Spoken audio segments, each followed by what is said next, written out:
Gratidão, seu Alderico. Bem, então podemos começar, né? É estranho porque eu sempre faço essa primeira parte. Já está gravando, Yasmine. Tá ótimo, Lara, obrigada. Então, pessoal, só para reforçar que realmente é muito desafiador estar nesse lugar de fala, mas ao mesmo tempo eu me coloco sempre à disposição do amor maior, né, da espiritualidade, para que eu possa ser assertiva nas palavras e nas minhas ações. E foi muito interessante para fazer esse vídeo inicial, que algumas pessoas me mandaram mensagem falando, nossa, você escolheu essa frase para mim? E eu falei, não, foi totalmente aleatório, intuitivo, e fez muito sentido para alguns, então eu fico muito feliz de poder ser instrumento, né, de fazer parte desse processo que é de todos nós, né, somos todos um, e juntos, nossa, nesse lugar de união, a gente se fortalece muito e aprende muito. Então, para complementar a minha fala lá no vídeo, né, teve algumas coisas que eu acho que ficou um pouco assim, não ficou tão claro, e eu vou retomar aqui, só para complementar também. Quando eu trouxe sobre a questão da... Tudo que a gente dá atenção aumenta, né? Então, quando a gente não aceita muito bem as coisas, ou tenta não querer enxergar aquilo, né, resiste, a gente está aumentando e potencializando, como eu disse. E tem um exercício muito interessante, que eu acho que todo mundo aqui, ou quase todo mundo já passou, que é quando você fala de alguma coisa que você gosta ou que você quer, você começa a ver aquilo na sua frente. Tipo, quando você fala assim, eu quero comprar uma caminhonete da marca tal, modelo tal. Aí você começa a andar na rua e observar o tanto dessas caminhonetes que passam pela sua frente, sabe? Tipo isso, assim. Por quê? Porque você começa a dar atenção para aquilo, né? E quando a gente olha para as nossas mazelas no sentido da dor, e a gente começa a dar muita atenção para ela, ela começa a ressoar ainda mais. E aí vai virando um loop, que quando você está dentro de um problema, é a mesma coisa que você está dentro de um furacão ali, você não consegue sair daquilo, né? Então eu falei um pouco nesse sentido, assim, da gente mudar um pouco a chave, girar a chave, e tentar olhar para os nossos problemas, para as nossas questões, com outro olhar, né, como se a gente estivesse fora daquilo ali, dar um zoom, né, como se tivesse aquelas coisinhas de endereço, quando você abre no mapa, assim, e aí você vai vendo que além daquele bairro, tem uma cidade, que tem um estado, que tem um país, que tem um planeta, e aí aquela lupinha fica desse tamanhozinho. Então, quando a gente sai desse lugar, a gente consegue expandir um pouco e ver o que tem ao redor daquele problema, né? Eu vou trazer uma coisa que eu trabalhei na sessão dessa semana com a minha terapeuta. Eu estava falando com vocês sobre minha questão financeira, né? Que é o meu karma nessa vida. E aí, quando a gente estava trabalhando na sessão, eu percebi, e eu não acredito em coincidências, eu percebi que todas as empresas que eu trabalhei tinham problemas, gente, todas, sem exceção. Todas as empresas que eu trabalhei, elas praticavam algum tipo de questão ilícita, assim, seja um estelionato, seja um... E quando eu comecei a trabalhar com 14 anos, eu nem tinha noção do que era isso. E depois, enfim, que eu fui entendendo o que era, eu comecei a sair. Então, eu trabalhei em várias empresas porque eu não concordava com a metodologia, com a forma, mas eu nem me levei em consideração que aquilo era algo ilícito, errado. E aí agora, na sessão dessa semana, que eu fui fazer o caminho para trás e ver, né, o que me trouxe até aqui, como eu disse, que eu prestei atenção nisso. Eu falei, cara, então tem alguma coisa ali por trás, né? E quando a gente permite trabalhar a questão, a gente vai vendo várias outras coisas que estão fora do lugar, é como se fosse um quebra-cabeça, né? Então, hoje, eu tenho um problema de saúde, mas o que está por trás daquilo ali, né? E aí eu vou conseguindo montar os quebra-cabeças. Por que eu escolhi? Porque a gente faz escolhas antes de encarnar, né? Eu acredito nisso. Eu sei que aqui não somos uma religião, então nem todos, nós não temos as mesmas crenças, o mesmo sistema de crença, né? Eu acredito que algumas coisas na nossa vida a gente escolhe antes de vir. E por que que eu escolhi passar por isso? Aonde é que eu tenho que crescer passando por esse problema, por essa questão? Então, eu trago aqui essa colocação. E a respeito da cura, quando eu falei da cura, por exemplo, eu citei a questão do Roberto, mas várias outras pessoas têm problemas de saúde que não tem cura na matéria, né? Mas eu trago um pouco da cura mental, assim, da gente poder aceitar, entender, tirar os aprendizados desses processos. É como aquelas pessoas que ela perde, tipo assim, sofreu um acidente e perdeu o movimento das pernas. Ela tem dois caminhos ali, né? Se vitimizar e ficar ali como um moribundo para o resto da vida, ou tem aquelas pessoas que viram paraolímpicos, né? Atletas e tudo mais. Então, por mais que alguma questão física, assim, não tenha cura na matéria, mas existe a forma da gente curar o nosso emocional e o nosso mental para que a gente possa ter melhor qualidade de vida. Então, só esclarecendo também em relação à cura, quando eu disse, né? E tudo isso é a nossa mente que traz, né? São as nossas emoções, são os nossos sentimentos. E esse fato da gente se auto-observar ajuda bastante quando a gente aceita e começa a regar aquele problema de uma forma mais positiva, né? Tentando realmente enxergar o todo da questão, os aprendizados e tudo mais. Uma outra coisa que eu quero colocar aqui nessa introdução eu pedi para que as pessoas compartilhassem, né, as ferramentas para a gente aumentar aquela lista, e depois a gente vai disponibilizar essa lista não só aqui, nesse momento, mas também lá no grupo, enfim, de ferramentas de autocura, né? A Ana Rita trouxe para mim sobre a questão da mediunidade, porque eu falei da mediunidade muito no individual, né?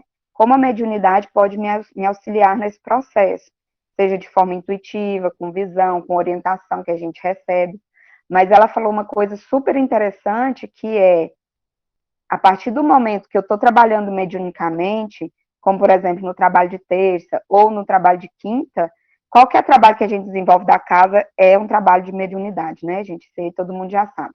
Então, dentro da casa, existem vários fatos, vários acontecimentos que nos engrandece, que a gente aprende ali e traz para a nossa realidade. E essa também é uma ferramenta de autocura, né? A mediunidade no sentido da doação e da caridade, que faz com que a gente possa aprender e absorver para, assim, a gente ter mais ferramentas nesse processo da autocura, do autoconhecimento. Uma outra coisa também que me foi pedida a falar é em como que eu me conecto, como que eu utilizo as técnicas de meditação para conectar com a fonte e esvaziar a mente, né?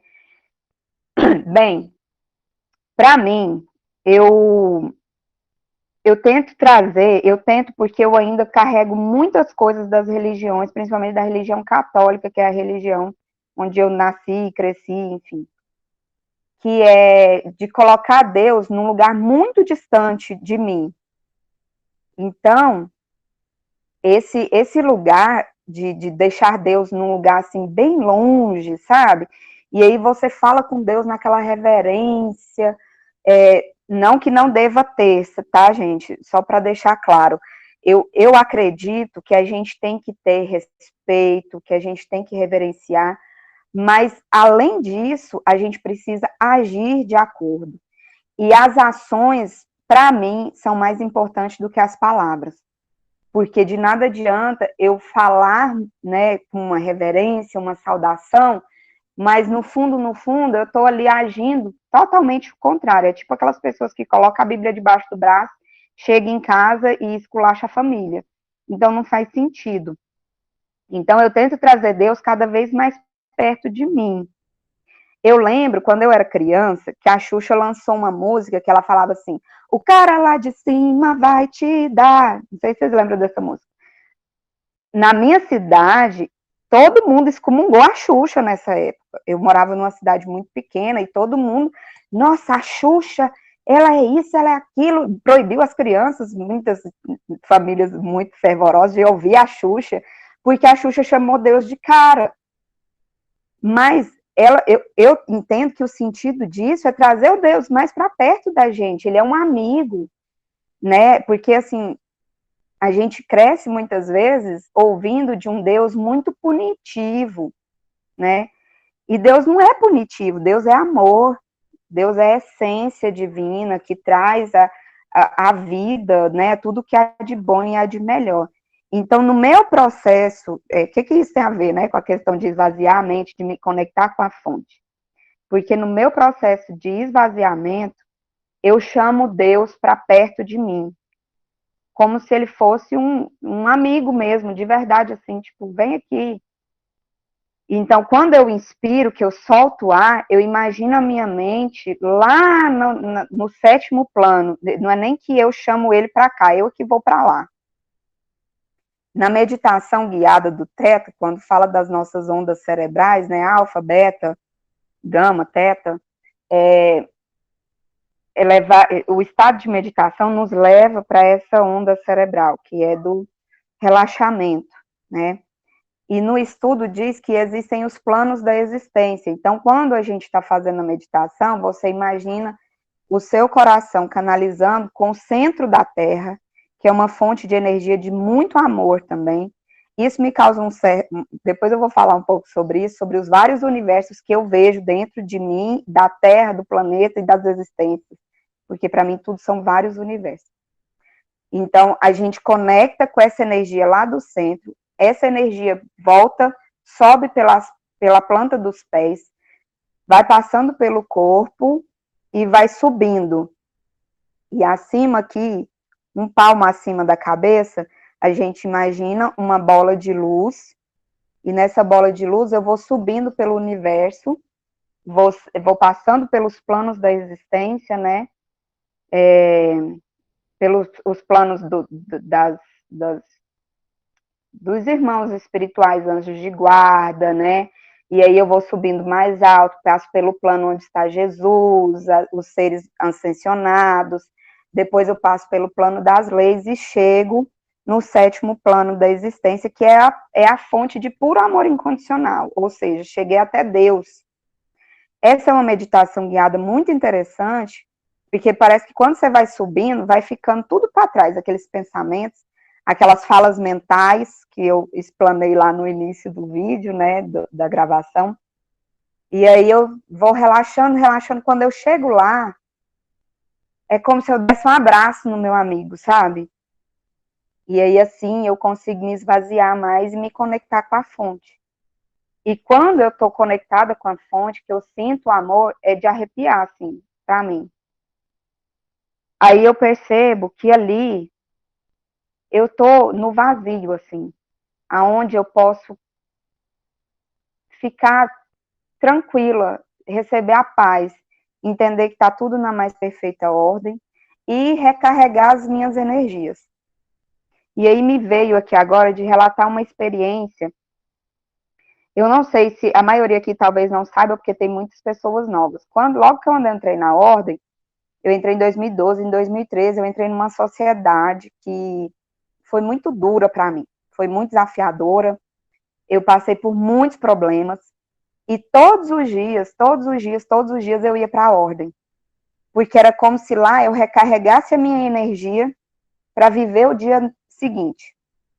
Quando eu terminava o dia seguinte, que eu estava indo para a ordem no Virgulino, que era um prêmio 86, eu ia pela BR, que eu morava lá em Aparecida. E várias vezes eu escutava, joga esse carro debaixo do caminhão. Para que viver? Desiste da sua vida. Eu falei assim, eu escolho viver. E eu ia o caminho inteiro falando, eu sou luz, eu sou amor, eu quero, eu escolho viver. Eu sou luz, eu sou amor, eu quero, escolho viver. Até chegar na ordem. Quando chegava na ordem, eu me recarregava. É como encher um pneu ou um tanque do carro. Eu me recarregava de energia e ia embora para viver o dia anterior. Quando estava no final do dia, tudo se repetia.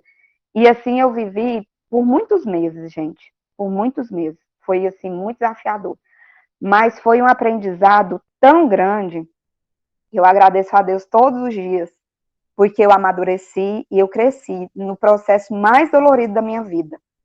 Por isso que eu bato na tecla da gratidão, da gente olhar, se não tiver como você agradecer por nada ali, um dia você vai conseguir agradecer.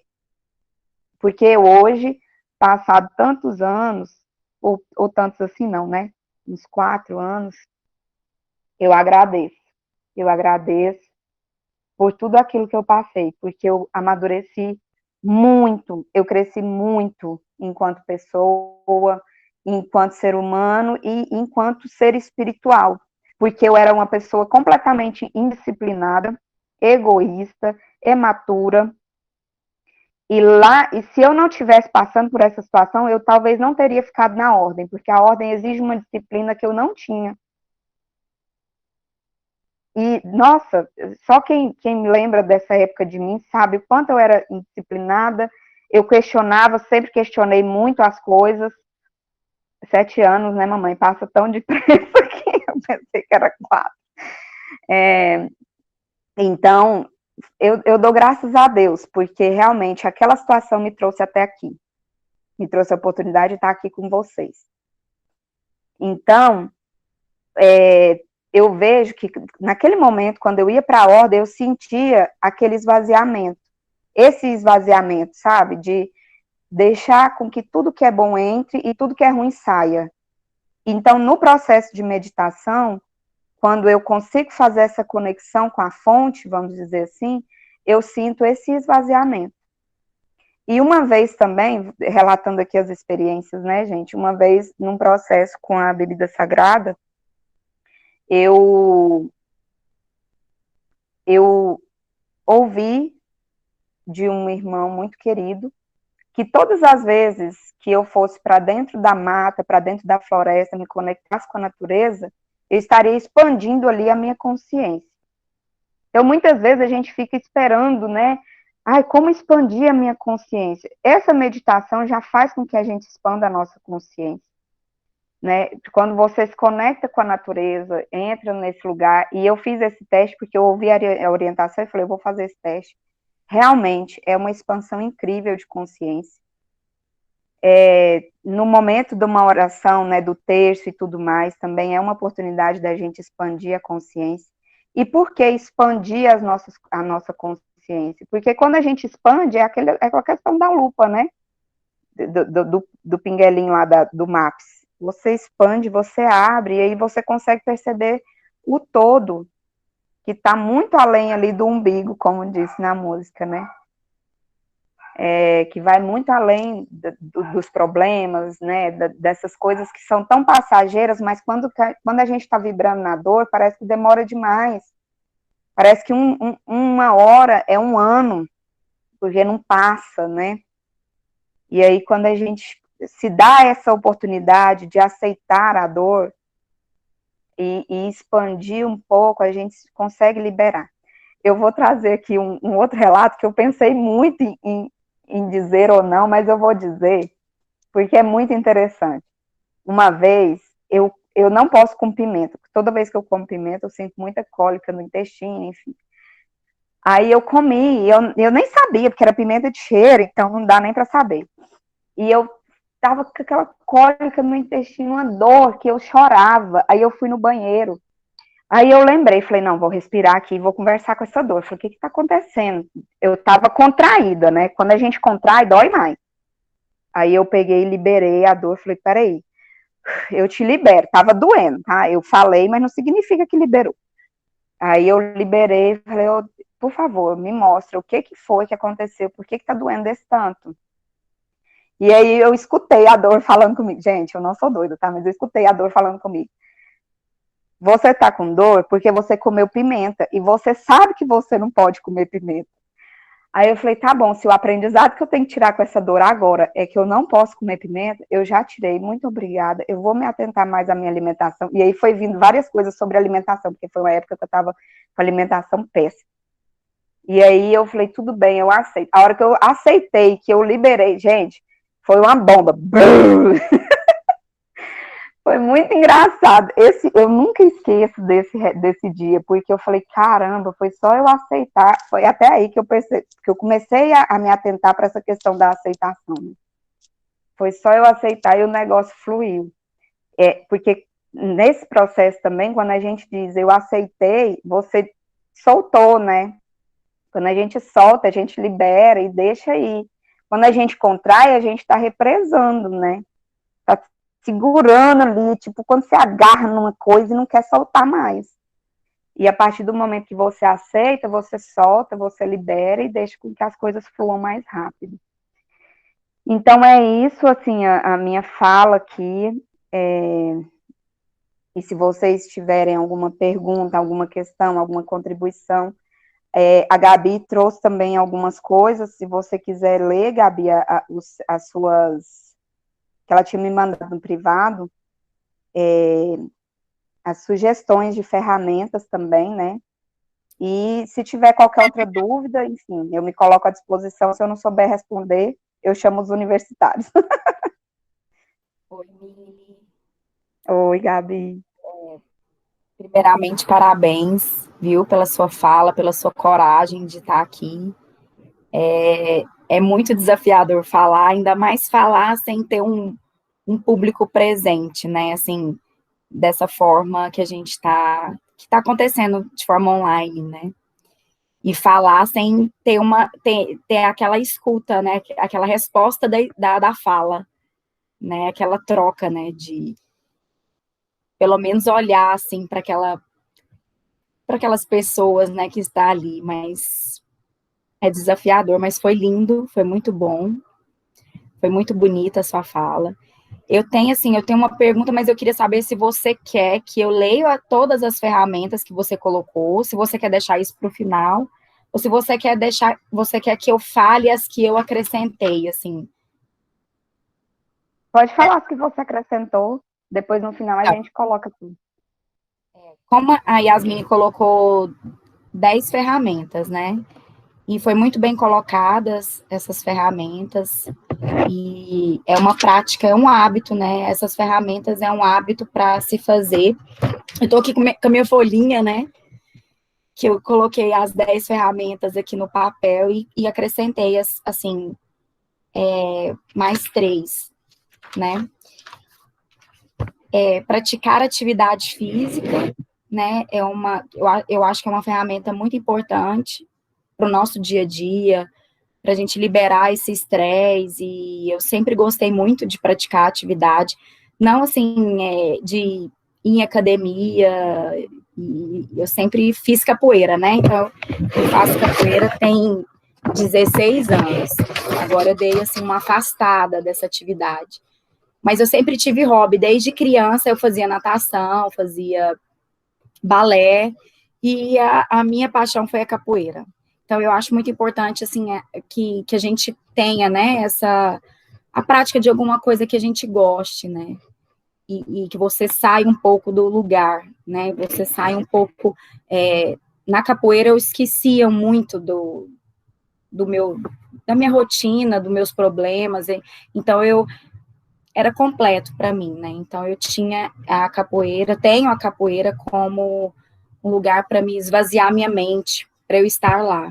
Então, eu coloquei também como uma ferramenta.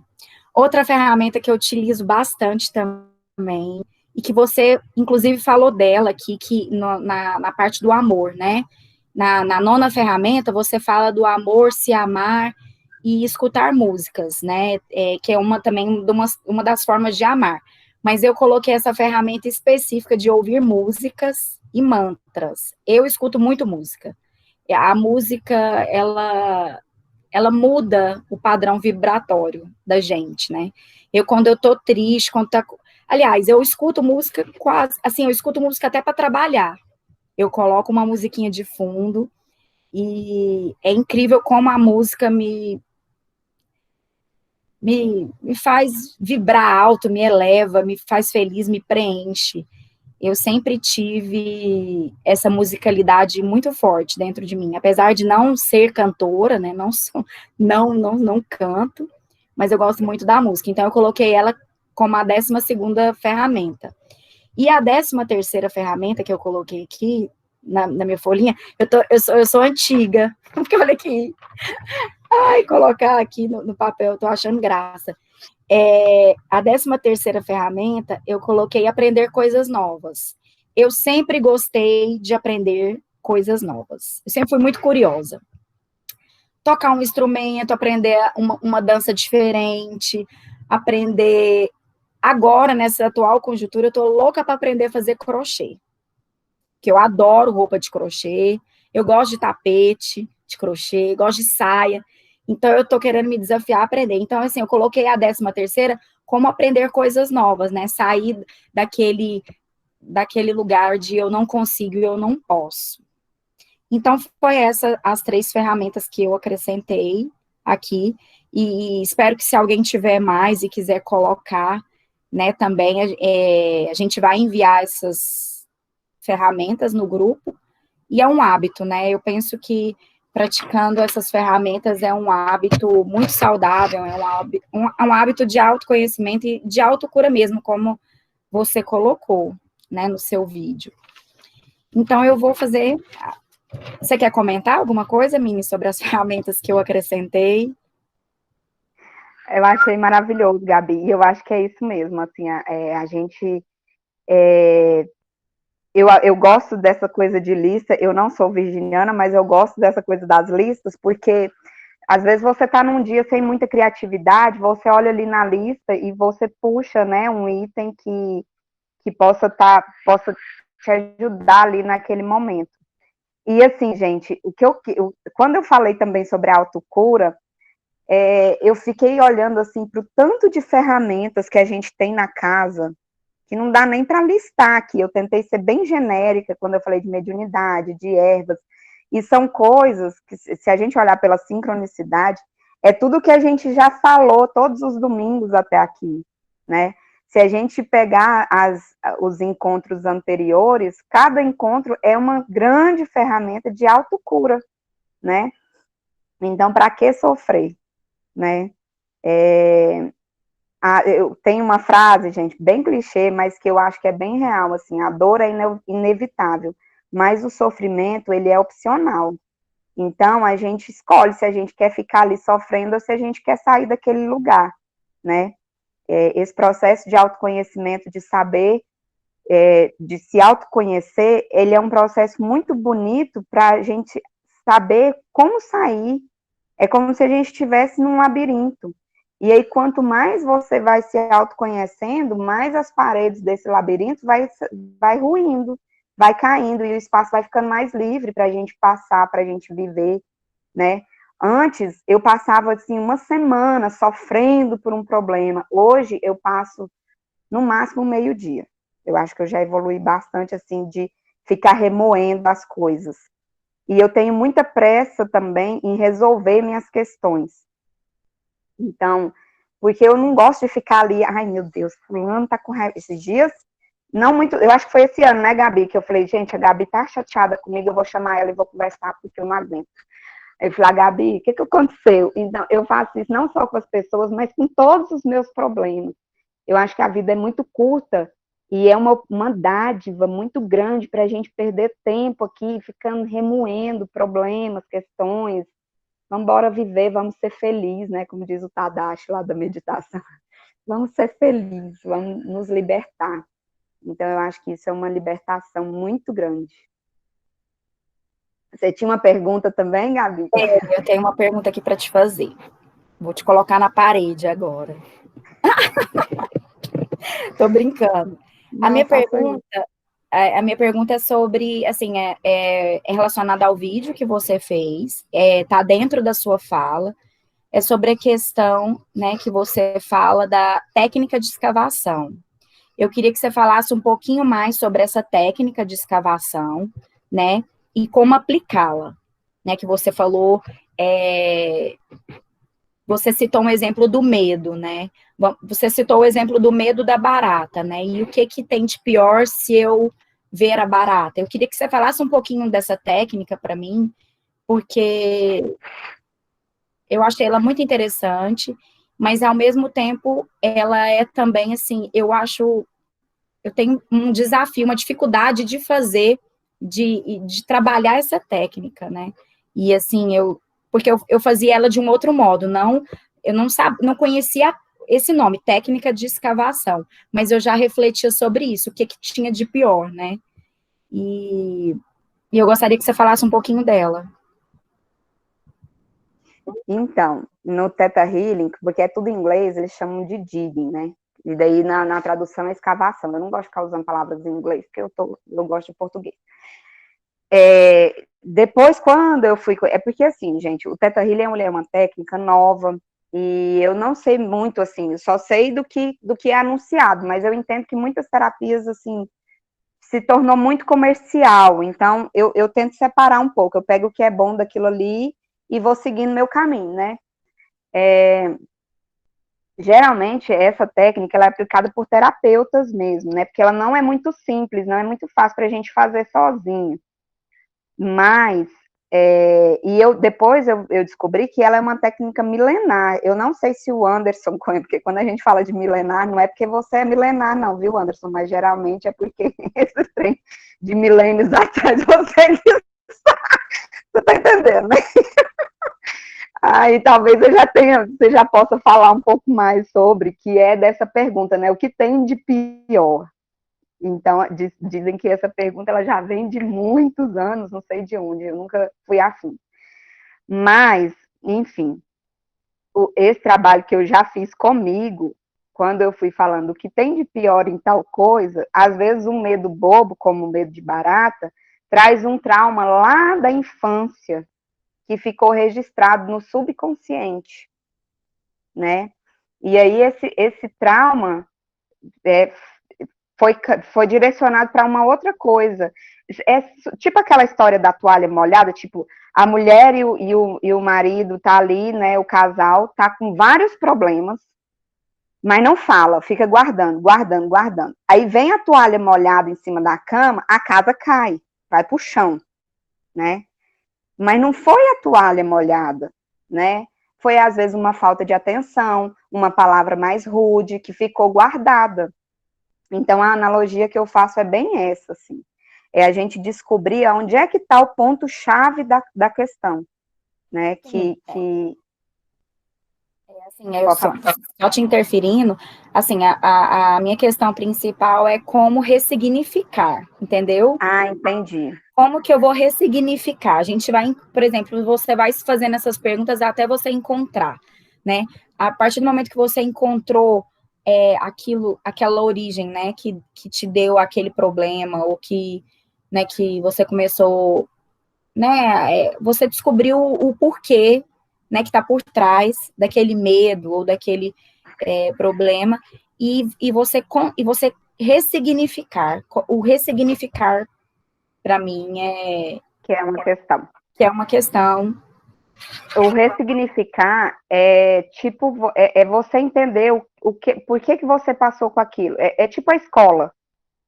Você passou por uma escola.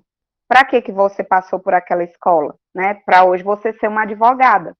Então, ressignificar é trazer é você entender que aquilo ali foi necessário para que alguma coisa acontecesse nesse momento, como eu falei do meu problema financeiro, né, que foi quando eu tive pensamentos suicidas e tudo mais. Eu ressignifiquei aquele trauma na minha vida. Como? Sabendo que se eu não tivesse passado por aquilo, hoje eu não teria a disciplina de ir para a ordem todos os dias de trabalho. Assim como eu não tinha, porque eu ia para a ordem um dia, faltava 2. Então, quando você descobre um problema lá na sua infância, tipo, seu pai te bateu, e aí você ficou com aquilo e canalizou naquilo de que o amor, ele só vem com surra, porque meu pai me amava, mas ele me batia. Então, eu entendo que para eu receber amor, eu preciso de apanhar, né? Essas são algumas chaves do nosso subconsciente. E aí, você vai ressignificar aquilo ali, você vai entender que você passou por aquele processo, que o seu pai, ele talvez não tinha uma consciência, uma percepção daquilo ali, né? E que naquele processo de levar uma surra muito forte, você entendeu que você estava correndo um perigo, talvez, né? Aí você tem que olhar todo o cenário, né? Como eu falei, você tem que expandir, sair da questão principal, olhar para todo o cenário que tinha ao redor para poder entender. Mas eu não aconselho fazer isso sozinho, tá, gente? Porque eu acho muito importante, por isso que que nós temos os atendimentos fraternos, né? Para que a gente tenha ancoramento não só de palavras, para a gente não ficar interpretando as coisas de forma errada, mas também um ancoramento energético, né? Então, eu acho muito importante que a gente. Isso aqui eu só expliquei, falei dessa parte, para que a gente entenda que existem várias possibilidades, não uma só. O problema que existe não é só o problema, existem várias soluções ao redor. Então, para a gente sair do foco do problema e buscar as soluções. Eu acredito também que a partir do momento que você fala, né, que você faz aquela fala, né, daquilo que você percebe que te incomoda ou que já te incomodou, né, eu acho que quando a gente olha, né, isso é uma opinião minha, e isso é um comentário, né, não é nenhuma pergunta, uma reflexão.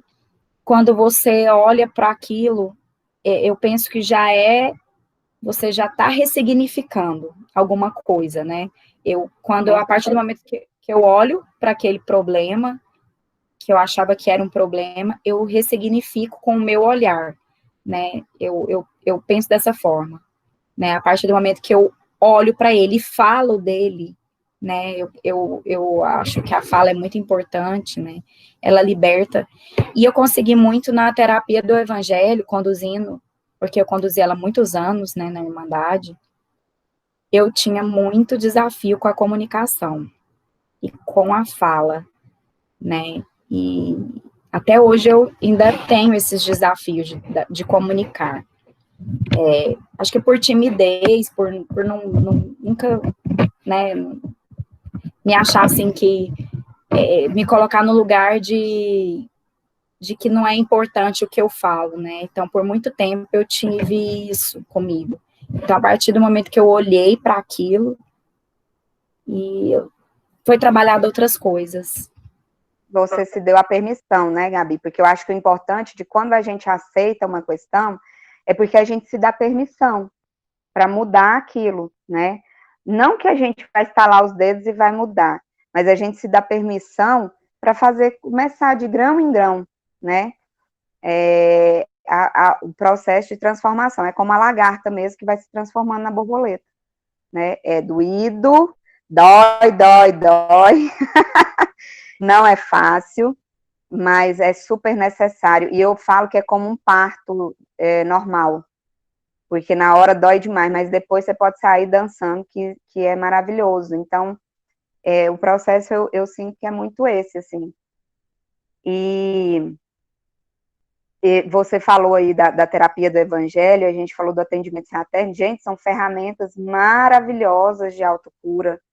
Esse processo de falar, várias e várias vezes eu estava fazendo atendimento fraterno, eu começava com uma dúvida muito grande e terminava eu mesma me dando a resposta. A pessoa que estava me atendendo não precisava nem falar nada, porque eu mesmo, só do fato de eu falar e me ouvir, eu já encontrava as respostas. Então, isso é muito interessante, né? E a gente se dá a oportunidade E aí, se ouvir também. Né, assim, como os irmãos lá na ordem, os irmãos espirituais, nossos irmãos são sábios, né? E nessa questão da terapia do evangelho, como eu conduzia, então, assim, era como se eu puxasse o bonde, então eu tinha que falar, eu não podia ficar sem falar, porque eu me via assim, eu sou a condutora, então eu tenho que dar o exemplo, assim, eu tenho que estimular os demais, e aí eu falava, chorava, até chorar eu já chorei na terapia do evangelho, assim, eu falo até chorar porque, assim, eu não costumava me expor, né, e aí eu comecei a aprender isso na terapia, e aí foi incrível. É muito bom. Eu queria saber, assim, eu vi aqui nos comentários que teve muitos comentários maravilhosos, gente. Eu fiquei muito emocionada mesmo de poder ter tocado, né, vocês. E E eu acho que é importante, se vocês tiverem relatos de ressignificar esses processos, né, de contar, porque teve uma coisa também que eu observei depois, que eu tive facilidade de contar a minha história.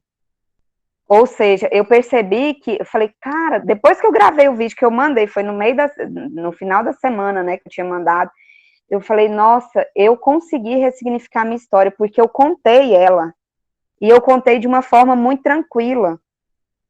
Então, a gente tem certeza que aquilo está resolvido dentro da gente quando você fala daquilo sem pesar mais, né? Sem aquele peso, sem aquele constrangimento, sem aquilo. Tá tudo bem, sabe? Quando a gente consegue acolher as nossas dores, a gente pensa, não, tá tudo bem. Eu tô sentindo ela aqui agora, mas ela vai passar. O Tadashi, quando ele ensina a gente a meditar, ele fala que quando vem uma fala mental, um pensamento, você não luta contra ele, né? Você agradece. Ele fala, agradece o seu pensamento e deixe que ele se vá. Agora, e olha que eu não tinha pensado nisso, agora que eu repeti, que eu lembrei que foi uma fala que eu fiz, né? Agradece e deixa aí. Então, esse processo da resistência tem muitos termômetros que dá para a gente saber. Será que eu estou resistindo? Você tem dificuldade para falar disso? Quando você começa a falar, dói lá no fundo da sua alma, você não consegue continuar a fala? No microfone. Então, você ligou o microfone, Ana? Você quer falar? Então, eu acho que são termômetros que a gente tem para saber como que aquilo está reverberando dentro do nosso corpo, né? Dentro do nosso campo, no caso. Então, é isso. E, assim, se vocês tiverem relatos, quiserem fazer também, fiquem à vontade. Se tiverem alguma dúvida, alguma questão, como eu falei. E, se não tiver, eu gostaria que o Anderson, se ele soubesse, trouxesse essa parte do que tem de pior, porque até eu fiquei curiosa de saber de onde veio essa pergunta.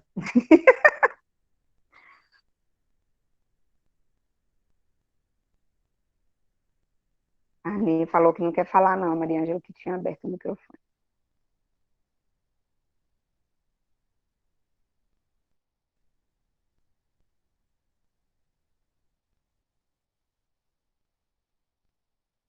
Travou para mim, não?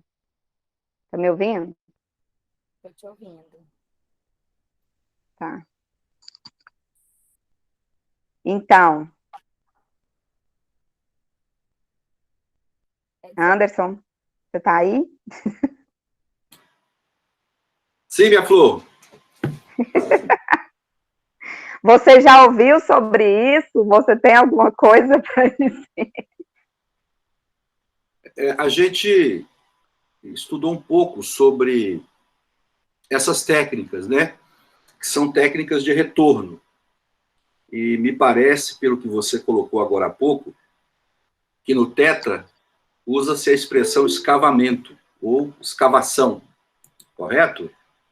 Isso. Né? De fato, é uma prática muito antiga. Né? Eu não saberia lhe dizer de onde ela vem especificamente. Acredito até que ela se perde um pouco no tempo. Mas ela pertence a um padrão de atividade oriental, justamente porque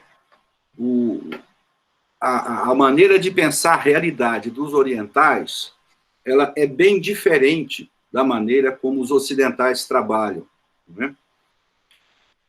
E as experiências vividas, elas precisam ser compreendidas na sua essência. E compreendê-las significa penetrar dentro dessas experiências.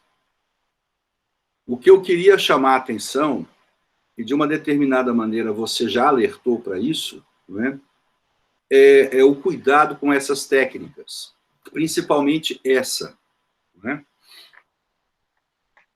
Veja, todas as vezes que nós fazemos uma incursão interior com o intuito de escavar para entender, nós corremos o risco de fazê-lo única e exclusivamente do ponto de vista mental, do ponto de vista intelectual.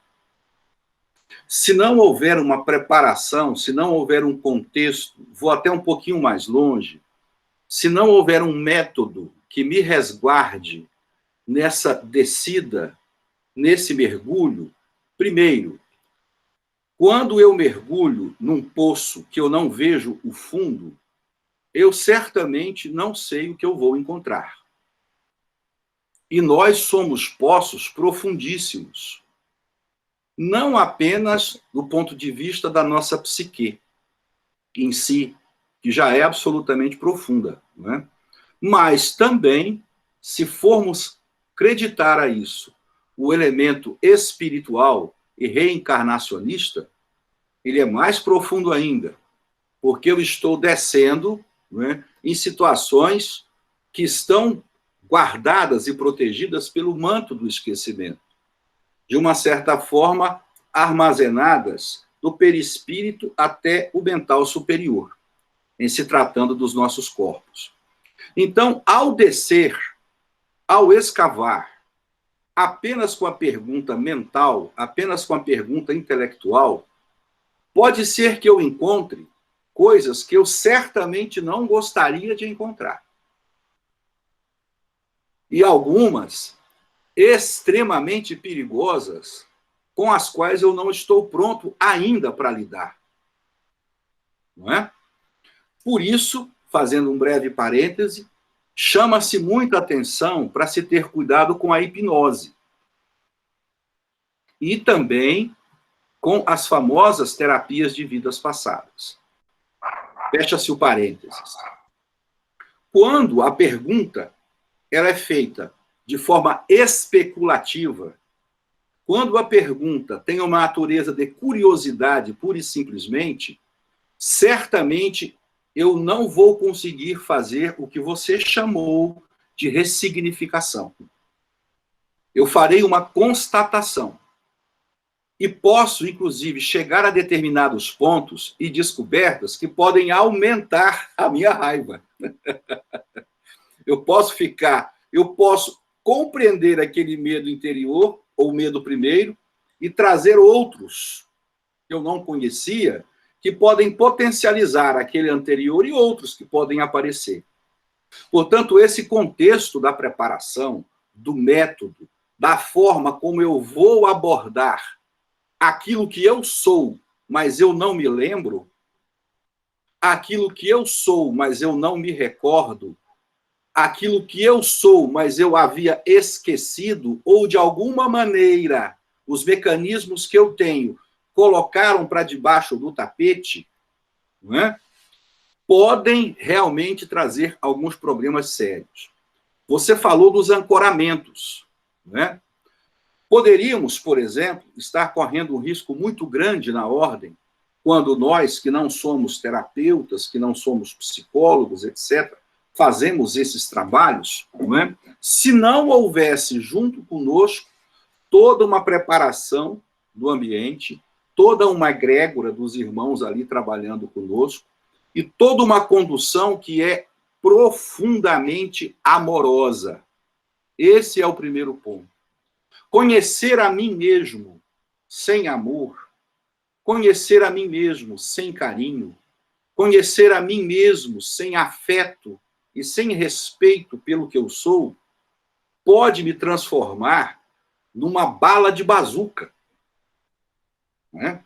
Emmanuel, por exemplo, ele chama muita atenção para isso quando ele fala sobre a busca da verdade. Ele diz: toda verdade é importante, mas ela só faz efeito e ela só cumpre o seu objetivo quando ela é o resultado do amor. Muitas vezes, a verdade, por ela mesma, pode separar mais do que unir, pode dissociar mais do que juntar. Né? Portanto, a técnica em si, ela é importantíssima.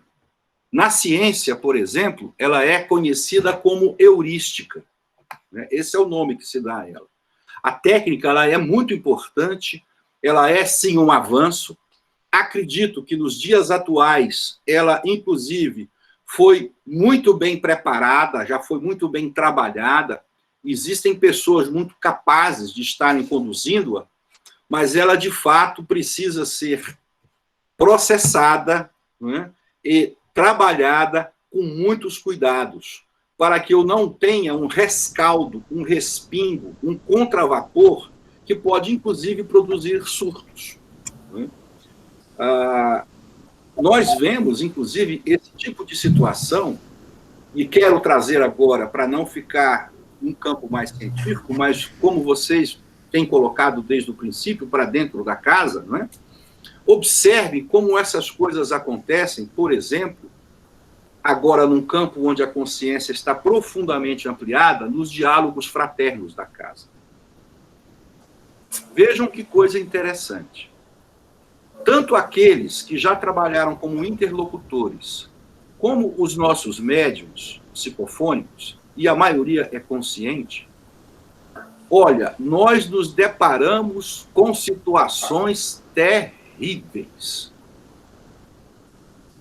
Aborto, assassinato, conspiração, acidentes, não é? E por aí vai. Que estão na vida das pessoas, que pertencem à vida das pessoas, que as incomodam do ponto de vista biofísico, psíquico, mas elas não sabem. E que têm um vínculo muito forte com o seu passado e com os atores do seu passado. Imaginem se todo esse processo, que é altamente libertador, não estivesse ancorado e preparado por toda uma egrégora espiritual de pretos velhos, pretas velhas, caboclos, guardiões, guardiãs, médicos e terapeutas espirituais, conduzindo o processo, amparando a pessoa e fazendo uma calibragem da sua psique, amparando ao médium e também fazendo uma calibragem da sua psique e amparando o interlocutor, que está fazendo a mediação de todo esse processo. É tão bonito, não é? E é tão divino, que quando termina o processo, nós, que estamos diretamente envolvidos no processo, o médium e o interlocutor praticamente esquecem aquelas situações. E o irmão ou a irmã que passa pelo diálogo como paciente, ele fica com aquilo que vai beneficiá-lo e vai ajudá-lo a se libertar. Por mais que ali naquele momento ele tenha chorado, estribuchado, às vezes até não aceitado a situação e assim por diante. Então, é um processo realmente muito bonito, muito importante, mas a preocupação com o contexto, o método e a forma como o ambiente está preparado para realizá-lo é essencial. Me perdoe, Mini, ter me alongado. Imagina! Eu queria fazer uma colocação, Mini. Eu estava esperando suas colocações também, Roberto. Fique à vontade. Não, eu vou na linha que o Anderson... Meu comentário é breve, inclusive, mas para complementar um pouquinho o que o Anderson falou, no sentido do que nós vivenciamos na casa. Eu tenho falado nas quartas-feiras, para o pessoal que está indo lá, a grandiosidade que é o nosso trabalho. Tenho mostrado para eles o que nós temos feito, o que é feito na casa, com detalhes assim que poucos têm na casa e entendem o que é feito lá. E esse cuidado espiritual que o Anderson fala conosco, com o médium, inclusive, nos momentos dos procedimentos que a gente faz, seja qualquer um deles lá, e principalmente no diálogo fraterno. São verdadeira as oportunidades que nós temos de nos conhecermos, nos reconhecermos nos outros, nos olharmos naquilo que estamos vendo do nosso irmão e ver o nosso interior, porque está passando por dentro da gente, está passando por dentro do médium tudo aquilo que uma outra pessoa está vivenciando. Aí vejam a riqueza da oportunidade que nós temos lá quando fazemos esse trabalho, de olharmos para os irmãos e, como sentimos também o que ele passa, observarmos o nosso eu profundamente e vermos lá na nossa memória inferior, na nossa memória superior, o que nós temos de armazenado que nos permite olhar, que nos é permitido olhar. Nessa quarta-feira eu falava sobre sobre as saídas do corpo astral e as visões e o que nós conseguimos observar quando saímos do corpo astral. Olhar nosso mental inferior, olhar, como você disse, de longe e olhar para ele e reconhecer tudo aquilo que ele está fazendo nesta vida. E, quiçá, numa oportunidade um pouquinho mais além, olhar para o mental superior e saber o que você trouxe de lá, do mental superior, onde armazena nossas vidas anteriores, o que você trouxe de lá para experienciar, para espiar nesta vida e resolver muitos desses problemas que vocês bem citaram aí. Então, as oportunidades lá são muito preparadas e não são banalizadas. Isso é uma prática dentro da casa de muita seriedade, e que tem um cuidado extremo com cada um de nós que vamos fazer um trabalho lá. Por isso que muitos não aguentam, não se envolvem no trabalho e apontam e falam coisas sem saber, e com isso nós acabamos de perder uma oportunidade de estender um pouquinho o que os irmãos nos trazem para dentro de cada um de nós. Essa experiência acompanhada, como o Anderson fala, é uma oportunidade extrema, que nenhum irmão aqui nosso do plano material, nenhum terapeuta do plano material sabe com tanta profundidade aquilo que nós estamos passando por dentro. Era isso que eu queria falar. Obrigado. Com certeza, obrigada, Anderson e Roberto. É incrível, assim, como tudo se conecta, né? Primeiro, em relação à questão eu vou começar lá do começo, assim, em relação à questão da escavação. Gente, isso é muito real, que o Anderson falou, e eu volto a alertar, não é uma coisa da gente fazer sozinho, de qualquer jeito, enfim.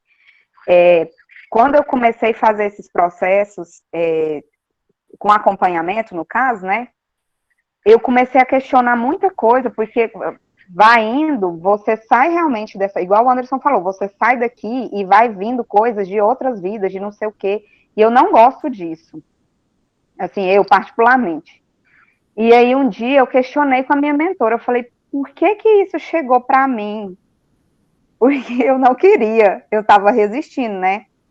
E aí me veio muito assim, que era um processo necessário para que eu passasse, para que eu pudesse dar um salto de entendimento, na verdade. Porque eu acho que a maioria das pessoas aqui, sabe, eu questiono muito as coisas. E, às vezes, esse questionar me impede de vivenciar a essência daquilo. E eu tenho certeza que muita gente na ordem vive se questionando as coisas da ordem, né? Você não. Posso, então, depois eu vou falar. Depois você traz seu relato, eu estava querendo que você trouxesse essa parte da resistência. Então, a gente tem muito desafio na aceitação. Eu tenho muito desafio. E, por vezes, assim, agora, poucos anos atrás, eu conversei muito com o Anderson, porque aquilo estava me afligindo tanto, o excesso de informação que estava vindo para mim, e eu fui ficando tão confusa que eu quase saí da ordem. Então, mas eu preferi confiar. E aí eu falei sempre, é uma frase que eu trouxe desde então para mim, eu me coloco a serviço do amor. Eu me coloco a serviço do amor, me guia. Eu não vou ficar mais indo atrás de nada, eu quero ser guiada pelo amor. E pedi para minha mentora me guiar também, junto com o meu guardião, e me entreguei. E hoje, por mais que eu não entenda muitas coisas, apesar de que me tornando dama, eu começo a entender melhor algumas coisas práticas, vamos dizer assim, que já trouxe muitas respostas para muitos questionamentos, né? Porque, é igual o Anderson falou também, às vezes a gente fica num lugar muito de julgar, não sei se foi o Anderson ou o Roberto, de julgar, e a gente perde a oportunidade de vivenciar, de experienciar aquilo que nos está chegando, né? Então, quando eu me dei essa permissão de parar de resistir e de olhar com amorosidade para todo o trabalho que a gente já estava desenvolvendo ali, nossa, foi como tirar um peso das minhas costas. Gente, eu posso dizer, assim, eu sei que eu sou nova, mas eu já passei por vários lugares, por várias casas, por vários ensinamentos. Eu nunca vivenciei algo tão sério como é a Irmandade da Luz. Não é só em questão de seriedade, é em questão de verdade, de guiança mesmo, sabe? Eu acho que eu carregava em mim uma ansiedade muito grande por respostas, por isso e por aquilo. E quando eu passei a me dar essa permissão e parar de resistir e entender que eu estava no meu oásis ali, nossa, eu me emociono toda vez que eu falo, porque é muito grandioso esse processo de aceitar, de sair da resistência, de sair dessa dúvida, desse questionamento tão grande e se abrir para receber. É muito libertador. E a gente tem na ordem muita coisa que às vezes essas crenças, esses entraves geram um bloqueio muito grande que nos impede de receber, né? Porque a gente está tão preocupado ali no automático de como que o trabalho é realizado, por isso que eu fiz questão de trazer esse tema, porque a gente tem tantas ferramentas, eu listei 10, gente, mas de forma muito genérica, porque a gente tem muitas ferramentas de autocura, e eu acho que a gente não usa nem 10% dessas ferramentas. Eu não uso. Eu digo com sinceridade, eu não uso. Eu estou falando de coisas que eu tenho tentado fazer, mas isso ainda não é uma realidade na minha vida. Mas basta a gente se abrir um pouco, olhar com mais atenção, que a gente vai entender. Pode falar, Roberto. Eu não estou, no momento eu não estou conseguindo lembrar das 10 ferramentas, mas eu não sei se tem lá os irmãos espirituais. Não sei se tem lá. Se fôssemos fazer uma reflexão a respeito de cada um da nossa vida, do que nós passamos, do que nós, quando nós olhamos para dentro da gente, essa semana eu estou extremamente agonizante. E não tenho condições de aplicar nenhuma ferramenta por conta de que como se uma coisa dependesse de mim e eu estivesse bloqueando. Não tem como fugir. Não tem como fugir. Ou encara ou não encara. E isso é uma dificuldade muito grande, porque às vezes você não quer aquela responsabilidade.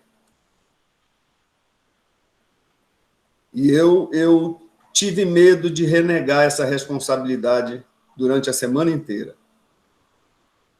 tive medo da irmandade, tive medo de renegar tudo que a irmandade foi e representou para mim. Por conta de algumas situações que estamos vivenciando.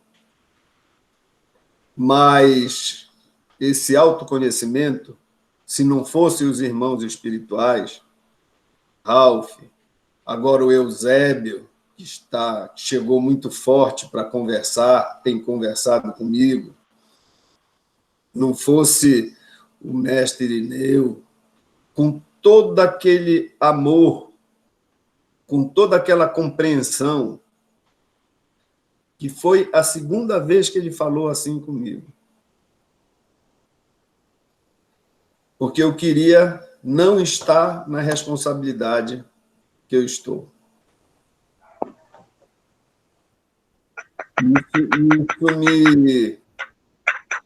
Isso me trouxe um aperto tão grande que não dependia de autoconhecimento, um conflito que não dependia de eu me conhecer das minhas limitações, dos meus problemas emocionais, dos meus problemas orgânicos, de doença, essas coisas todas.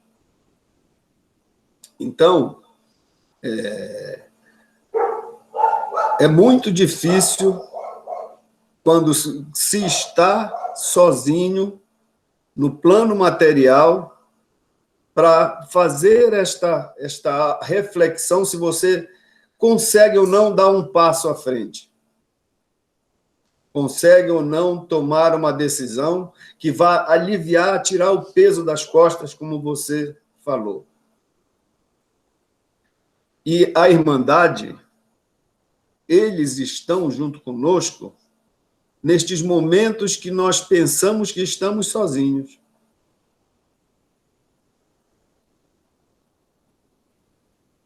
E eu agradeço muito esses 11 anos, 10 anos que a Ordem, que eu estou na Ordem, que a Ordem está em mim, por causa exatamente de ter feito a cada instante, a cada momento que eu vivo, de estar fazendo esse autorreconhecimento, se eu tenho capacidade ou não, se eu posso ressignificar o próximo momento que eu vou viver, de sair do meu corpo e olhar o que lá atrás eu passei e escolhi vir agora. Então, não desperdicem a Ordem. Não desperdicem. O tempo que vocês puderem estar com os irmãos, seus mentores, seus guardiãos, seus amigos trabalhadores, porque não são só eles dois, tem outros, muitos outros que têm afinidade com cada um de nós e estão também para nos ouvir. Estão também para nos amparar. Basta que a gente escute a voz deles no interior da gente. E que é uma voz diferente da voz que fala, da nossa voz, do nosso anímico falando. Obrigado. Muito bom, Roberto. Eu acho que vale sempre aquela reflexão, né? Não estamos aqui por acaso, nós escolhemos estar aqui. Então, não adianta a gente querer resistir, querer fugir da responsabilidade que nos fosse passada. Porque quando a gente foge, a gente está atrasando nosso processo evolutivo. Muitas vezes eu brinco e falo assim, eu não quero encarnar mais uma vez nesse estado aqui, não. Se for para eu encarnar de novo, que seja mais iluminada, né? E às vezes a gente perde grandes oportunidades porque a gente está ali resistindo, não quer enxergar, não quer perceber. Gabi, você tem alguma questão aí? Ou eu... Tem sim. Você quer continuar a falar? Você quer fazer algum comentário sobre o que foi falado? Não, já era isso mesmo, mas depois eu vou arrematar. A Ana Lúcia queria que você falasse mais sobre as crenças limitantes. Ah, sim. Então, o que eu entendo por crenças limitantes, né, é tudo aquilo que nos bloqueia de viver a nossa, enfim, a nossa máxima potência. Eu não sei se vocês vão entender por esse termo, assim, mas é um termo eu, que eu gosto de usar comigo mesmo, assim. Nós somos seres divinos, né? E a gente veio aqui com muitas ferramentas que a gente não usa, como eu já falei. E por que que às vezes a gente não usa? Muitas vezes por questões das nossas crenças limitantes. Ah, eu não vou dar conta, eu não vou conseguir, né? E crenças, às vezes, que a gente ouviu lá na infância e ficou guardado no nosso subconsciente. Para a gente, que é espírita, mais ainda, né? Universalista, então, piorou. Porque se você foi criada numa igreja ou com um dogma muito forte, para você girar sua chave e transformar isso no universalismo, você tem que fazer muitas afirmações positivas para poder girar essa chave. Tipo, isso aí é coisa do demônio, né? Muitas vezes a gente bloqueia a nossa mediunidade porque a gente ouviu isso desde que a gente era criança, que mediunidade era coisa do capeta, né? E isso aí gera uma crença limitante. Então, o que eu entendo por crença limitante são isso, essas coisas que a gente vai ouvindo, aquilo vai impregnando no nosso subconsciente. E às vezes a nossa gaveta está lá suja de crenças, né, entupida de coisas, e aí vem a necessidade da gente esvaziar essas gavetas para a gente colocar novas crenças. Então, como que eu posso girar essas chaves? Um dos exercícios que eu faço é das afirmações positivas. Uma vez eu testei uma crença limitante em mim, que era essa coisa de que mediunidade era coisa do capeta, né? E aí eu percebi que em algum lugar, algum nível do meu subconsciente, eu tinha medo da mediunidade por causa disso. E aí eu comecei a trabalhar em mim. Eu sei a sensação melhor e mais elevada de trabalhar mediunicamente para o bem, para o amor. Eu sei a sensação melhor e mais elevada de fazer um trabalho espiritual com paz e harmonia. Então você vai se colocando na técnica do teto, fala de download, né? Porque é igual você ficar baixando um arquivo no celular. Pensa que seu cérebro é um celular e você está baixando aquelas informações novas e liberando as velhas. Né? Uma crença limitante muito interessante que a gente tem em relação ao meu problema, eu vou trazer, né? Dinheiro. A gente cresce ouvindo que dinheiro é sujo, que quem tem dinheiro não vai para o céu, que tem não sei o quê. Então, tudo isso também gera padrões muito limitantes na gente. Que aí a gente tem que depois olhar para essas questões e ir resolvendo. Eu não sei se eu respondi a pergunta, se ela quiser complementar, enfim. Não sei se era nesse sentido que ela perguntou, que ela queria saber mais. Ana Lúcia, você quer complementar o que a Mini colocou? Ela falou que você respondeu. A Clarice tem uma pergunta. Não, é uma colocação, não é bem uma pergunta, não. Assisti o seu vídeo durante a semana 2 vezes, né? E percebi como você teve esse falar de você, né, da sua vida. E hoje você falou que você percebeu depois, né, que era difícil. Antes você pensar e falar de você, como você falou para nós durante a semana. Os 10 itens que você colocou, as 10 ferramentas que você colocou, as 3 que a Gabi colocou, né? Eu coloco mais a busca das descobertas, né? Eu estou nesse momento aqui no meu ateliê, quer dizer, cada dia eu procuro fazer uma coisa nova, buscar exercitar o meu cérebro e ouvindo músicas agradáveis, né? Que trazem uma letra agradável, que trazem uma harmonia, para não desequilibrar. Mas essas 13 ferramentas, essa 14, que eu acho que a minha também é uma ferramenta, né? Esse buscar novos conhecimentos, novos desafios. Hoje, por exemplo, me desafiei em fazer uma chinela de pano. E fiz, ficou interessante, né? Então, cada dia um desafio, desafiar-se, né? Buscar fazer aquilo que você não sabe, se desafiar, aprender matemática sozinha, aprender química sozinha, para nós da área de humanas, é um grande desafio, entre outras coisas. Mas, na questão dessas ferramentas, eu acredito também que tem outras ferramentas que às vezes nós usamos sem perceber que não são positivas, né? Nós nos sabotamos na busca de desenvolver essas ferramentas, na busca, por exemplo, nós temos na casa pessoas que vêm de outros lugares.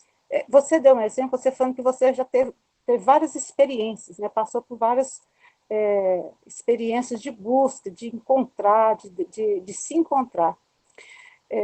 Às vezes, nós nos autossabotamos e não percebemos, né? Quando nós ficamos reclamando, né? Como você colocou, nós aclamamos e depois nós reclamamos e reclamamos. Às vezes a gente reclama sem perceber nas nossas atitudes. E quando isso acontece, nós estamos perdendo um tempo, quando nossas ações são repetitivas no ponto negativo, mas que para nós não é negativo. Por exemplo, se eu estou buscando um trabalho espiritual, eu vou ali, não, ali não está bom, não gostei daquele pastor. Não gostei daquele padre, não, ele tem um jeito muito esquisito. Não gostei daquele orientador ali, não. Então, às vezes, a gente está buscando uma forma e sempre achando que está buscando o melhor. Não está percebendo, não percebemos, às vezes, que é um autossabotamento. O que acontece com nós, com o ser humano, nesse momento? Perdendo tempo na vida. Nós questionamos muito, buscamos muito, queremos chegar logo no final da viagem e não percebemos a beleza desse trajeto, a beleza desse caminhar, a beleza da viagem. Às vezes, como tem um ditado, o importante não é a viagem, é o percurso. Então, às vezes, nessa busca louca de respostas, às vezes, uma busca nossa, humana, insana de respostas, nós estamos esquecendo de viver. Esquecemos que nós somos humanos, nós temos nossas limitações, às vezes autossabotamos porque nós não aceitamos as limitações, queremos ser perfeitos, e nisso acontece a perda de tempo no viver. Viver é tão simples, é só viver. Mas nós complicamos. Nós complicamos porque complicar é muito mais fácil do que viver a simplicidade. Principalmente nós do mundo urbano. Principalmente nós que queremos respostas para tudo. Queremos respostas para a espiritualidade, queremos saber quem é Deus, o que Deus fez, queremos saber por que Jesus falou isso, por que Jesus falou aquilo, por que aquilo está escrito no livro sagrado, por que não está escrito, por que tal religião faz isso, tal religião faz de outro jeito. Perdemos tempo durante o percurso. E nossa viagem é tão curta, tão curta. Bastaram 6 meses para percebermos o quanto a nossa vida vale nada.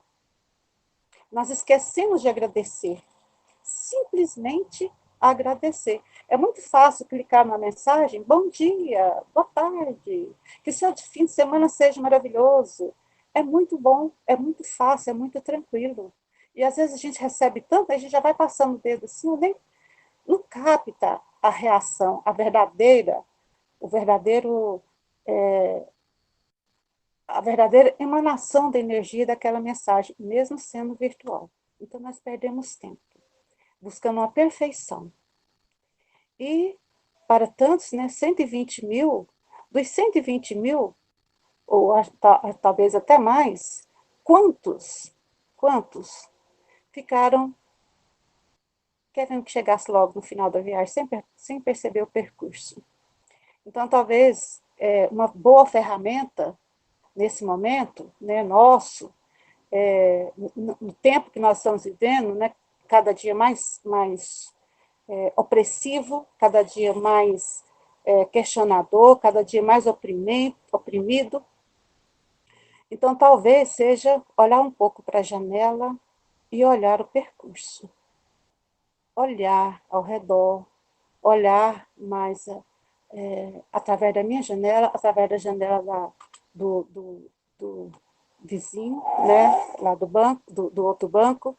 Então, talvez observar mais, questionar menos, agradecer a tudo, mesmo que nós tenhamos vários problemas, e todos nós temos, mas a melhor ferramenta nesse momento é aproveitar a viagem. É isso. Obrigada. Que linda, Clarice, tão leve você falando. É interessantíssimo, né? Eu falo assim, que às vezes as coisas mais simples são as que a gente mais apanha para fazer, né, gente?